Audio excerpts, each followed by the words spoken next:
તો ડભોઈમાં ઢાઢર નદીના પાણી ફરી વળ્યા છે। ડંગીવાડાના મુખ્ય માર્ગ પર પણ ફરી વળ્યા પાણી। મગનપુરા વિસ્તારમાં પાણી ફરી વળ્યા છે, ત્યારે દેવ ડેમમાંથી પાણી છોડવામાં આવ્યું, જેના કારણે તેને નદીમાં નવા વીરની આવક થઈ છે અને ત્યારે ડાંગીવાડાથી ડભોઈને જોડતા માર્ગ પર પાણી જ પાણી ફરી વળ્યા છે। સ્થાનિકોને પાણીના કારણે થઈને ભારે હાલાકીનો સામનો કરવાનો વારો આવી રહ્યો છે। પોતાના ઘરેથી બહાર નીકળતા જ રાહદારીઓને પણ અહીંયા આ વરસાદી પાણીમાંથી જ પસાર થવું પડે તેવી સ્થિતિ સર્જાઈ છે।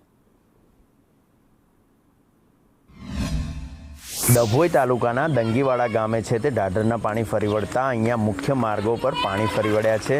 વાત કરવામાં આવે તો દેવ ડેમમાંથી જે પાણી છોડવામાં આવ્યું હતું તે સીધું ઢાઢર નદીમાં પાણી આવતા જ અહીંયા દંગીવાડાના મુખ્ય માર્ગો પર પાણી ફરી વળ્યા છે। સમગ્ર ચારેકોર જળબંબાકારની સ્થિતિ અહીંયા સર્જાઈ છે, ત્યારે લોકોના ઘરો સુધી અહીંયા પાણી પહોંચી ગયા છે। વાત કરવામાં આવે તો દંગીવાડા, મગનપુરા, નારણપુરા, પ્રયાગપુરા જેવા અનેક ગામોમાં ઢાઢર નદીએ વિનાશ વેર્યો છે, ત્યારે દેવ ડેમનું જે પાણી છોડવામાં આવ્યું હતું જેને કારણે અનેક પરિવારોને જનજીવન પર સીધી અસર પડી છે। કેતન કુમાર, સંદેશ ન્યૂઝ, ડભોઈ, વડોદરા।